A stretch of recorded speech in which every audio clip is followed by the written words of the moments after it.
শৈশবে ফিরে গেছি। আমার মনে হয় আমার এই 28-29 বছর বয়সে এরকম ফিল করতে পারিনি। হ্যালো, আসসালামু আলাইকুম, কেমন আছেন সবাই? আশা করি সবাই ভালো আছেন। দেখেন পূর্ণ ঝর্ণায় চলে আসছি। অবশেষে আমরা রওনা দিলাম সীতাকুণ্ড সরি। ঝর্ণার উদ্দেশ্যে। প্রথমে আমাদের নামতে হবে বাঁশবাড়িয়া বাজার। বাঁশবাড়িয়া বাজারে মোড়ে নেমে অপোজিট সাইডে গিয়ে একটা সরু পথ আছে, ওখান থেকে ভিতরে যাইতে হবে। সরু পথ বলতে গ্রামের পথ, গ্রামের আঁকাবাঁকা মেঠো পথের ভিতর থেকে যেতে হবে। যেতে যেতে অনেক কিছু দেখতে পারবেন। মেঠো পথের আঙিনায় কত সুদর্শনতা ছড়িয়ে পড়ে। মেঠো পথের আঙিনায় সুদর্শনতার কোনো অভাব নাই। বিষাক্ত শহর ছেড়ে একটু শান্তির নিঃশ্বাস অবশেষে নিতে পারলাম।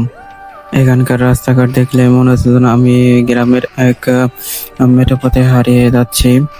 ধীরে ধীরে সামনে এগিয়ে দেখতে হবে একটা রেল স্টেশন ক্রস করে সামনে এগিয়ে যেতে হবে। আগে যাওয়ার পরে আমরা ভুল রাস্তায় গেছিলাম। তখন একজন বল দিল যে ভাই আপনারা ভুল রাস্তায় আইছেন, অন্যদিকে যান। তখন আমি রাস্তা চেঞ্জ করে আমরা অন্যদিকে আসছি। অন্যদিকে আসার পরে এখান থেকে পাহাড়ের ভিতরে ঢুকবো। বাড়ির আশেপাশ থেকেই যাইতে হবে, কিন্তু সাবধানতা অবলম্বন করতে হবে যাতে কারো ডিস্টার্ব না হয়। এখান থেকে পাহাড়ের রাস্তা শুরু। দেখুন এখানকার মানুষ কত পরিশ্রমী, কোনো সময় বসে থাকে না। পাহাড়ের ঝিরির পানি ব্যবহার করে তারা ফসল ফলায়। এখন আমরা ভিতরে দিতে যাচ্ছি, দেখুন এই পাহাড় ভেঙে পড়ে আবার তারা আরো কষ্ট করে রাস্তা ঠিক করে। আর এখানে ভিতরে যাইতে হলে দেখেন বাইক থুয়ে যাইতে হয়, কেন রাস্তা ঠিক ভালো না। রাস্তার অবস্থা খুব খারাপ, রাস্তা ভাঙা, দেখেন খুব কাদা।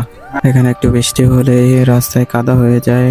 আপনারা যারাই আসেন না কেন সাবধানতা অবলম্বন করতে হবে, এতে কোনো মিস নেই। দেখুন ঝর্ণার চিরিপথ দেখা যাচ্ছে। আর একজন ঝর্ণায় যাওয়ার জন্য প্রস্তুত হচ্ছে, তার কাছে জিজ্ঞাসা করলাম যে ভাই আপনারা প্রস্তুত? এখন আমরা যাচ্ছি ঝর্ণার উদ্দেশ্যে। চিরিপথ দিয়ে যাচ্ছি। চিরিপথ দিয়ে যাওয়ার পথে আমরা ভুল রাস্তা চিনছিলাম। তারপরেও আর এক ভাইয়ের সুবাদে আমরা যেতে পারছি। ভাইয়ের কাছে জিজ্ঞাসা করতে, ভাই এদিকে হয় এদিকে, তারা যদি বলতো না ওইদিকে, তো আমরা ওদিকে যেতাম।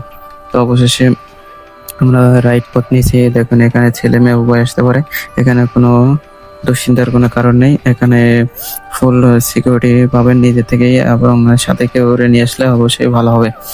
দেখেন পাহাড়ের কি সৌন্দর্য, সৌন্দর্য মুখরিত আলো।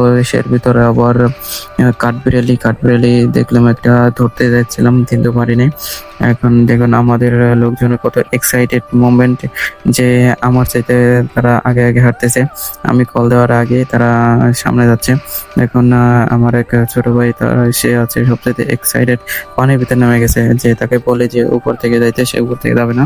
আর আমার বন্ধু একটা তো ক্যামেরা নিয়ে খালি দৌড়াদৌড়ি করতেছে আমার সামনে। দেখুন সেই সর্বপ্রথম ঝর্ণা খুঁজে বার করে। অবশেষে আমরা ঝর্ণা খুঁজে পেলাম। সকল কষ্টের অবসান ঘটিয়ে ঝর্ণার সুদর্শন মুখ দেখে আমাদের মুখরিত হলো। আমাদের কষ্ট বেদনা যত কিছু ছিল সব ধুয়ে মুছে গেল। এখন আমাদের ফিলিংসটাই অন্যরকম কাজ করতেছে, বলে বোঝাতে পারবো না। আর এখানে আমাদের আগে থেকেই অনেকেই ছিল, সিনারিগুলো উপভোগ করতেছিল তাদের সাথে। হ্যালো, আসসালামু আলাইকুম, কেমন আছেন সবাই? আশা করি সবাই ভালো আছেন। দেখেন পূর্ণ ঝর্ণায় চলে আসছি। দেখলেই হতবাক হয়ে যাওয়ার মতো একটা ঝর্ণা। দেখতে পারেন এইটা হলো সীতাকুণ্ড বিলাইছড়ি ঝর্ণা। আপনারা কেউ আসছেন দেখলে দেখতে পারেন কি সুন্দর ঝর্ণা। একটা ফিল নিতে হলে এরকম নেমে যাওয়া লাগবে পানির মধ্যে। আমি আস্তে আস্তে নেমে যাচ্ছি, কতটুকু পারি বলতে পারি না। আমার কানেও পানি গেছে এখানে বসে। দেখুন আস্তে আস্তে নামতেছি। এই এই কবিতা আরো বেশি আর যাইতে পারবো না। বেশি গেলে আমার মাইক্রোফোন ভিজে দেবে, আমিও মাইক্রোফোন বুঝলে সমস্যা। এই ক্যামেরা দিয়ে দেখো ঝর্ণা, দেখো বিলাইছড়ি ঝর্ণা সীতাকুণ্ড। দেখেন আর ফিল নেন। নাম নাম নাম। এখানে এসে যেন সবাই ছোটবেলার স্মৃতি ফিরে গিয়েছে, এজন্য সবাই আবার পানির সাথে খেলাধুলা শুরু করছে। পানির সাথে এরকম খেলাধুলা সবাই ছোট থেকেই করছে, কিন্তু বড় হওয়ার পরে কেননা সবাই তো ইনকাম করতে হয়, সুস্থ থাকতে হয়, সুস্থ না থাকলে পরিবারকে কেমনে সুস্থ রাখা সম্ভব হয়। এজন্য সবাইকে সতর্কতা থাকতে হয়, কিন্তু মাঝে মাঝে নিজের শক্তি ক্লান্তি এগুলা দূর করার জন্য এরকম প্রাকৃতিক দৃশ্য সম্মুখীন হতে হয়, যাতে নিজেকে তাজা করা সম্ভব হয়। একটা কথা আছে কি, যে নিজেকে ভালোবাসতে পারে না সে অন্য কাউকে ভালোবাসতে পারে না। তাই প্রথমে তাই নিজেকে ভালো রাখতে হবে, অন্যকে ভালো রাখার চেষ্টা করতে হবে। তো অন্যকে ভালো রাখতে হলে নিজে ঠিক থাকতে পারে, নিজে ঠিক থাকতে হলে প্রাকৃতিক সৌন্দর্যের সম্মুখীন হওয়া লাগবে, নিজেকে রিসার্চ করা লাগবে, নিজেকে শক্তি ফিরে আনতে হবে, সজীবতা ফিরে আনতে হবে, নিজের জীবনে সফলতা আসবেই।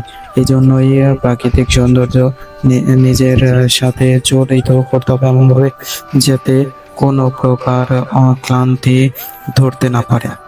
অবশেষে সবাই উঠে গেছে, প্রায় আর কিছু রয়ে গেছে। যাদের ক্লান্তি দূর হয়েছে, যারা ক্লান্ত হয়ে গেছে পানিতে সাঁতার কাটতে কাটতে তারা উঠে গেছে, আর আমাদের কিছু লোকজন এখনো রয়ে গেছে। এখন উঠে সবাই ফটো সেশনে ব্যস্ত হয়ে গেছে। ফটো সেশন তাদের বলে ইম্পর্টেন্ট। এই যে দেখুন, সুন্দর ঝর্ণার সামনে 3 বন্ধু একসাথে, আর এক ছোট ভাই ক্যামেরাম্যান। কি সুন্দর মুহূর্ত, আপনারা না আসলে বুঝতে পারবেন না। ছোটবেলার সেই শৈশবের স্মৃতিগুলো স্মৃতিগুলো উপভোগ করার পুনরায় মতো। আবার উপভোগ করতে পারবেন, এতটুকু বলতে পারি। শৈশবে ফিরে গেছি। আমার মনে হয় আমার এই 28-29 বছর বয়সে এরকম ফিল করতে পারিনি। আমারও এই বয়সে আমি মানে ফার্স্ট, মানে আমি যে একটা ফিল করতে সেটা মানে বলার দেখেন, মতো এক কোনো একজনের ভাষা মনে নাই। থেকে কেমন অনুভব ঠিক আছে, তৈরি হয় আপনারা না আমার আসলে জীবনের বুঝতে এই পারবেন না। প্রথম মানে আমি তো- সরাসরি ঝর্ণা আমি তো দেখা ক্যামেরার মানে সামনে আছি বলতে গেলে, আর ওরা তো পোশাক আছে ভাই, বিনোদনের শেষ সেই।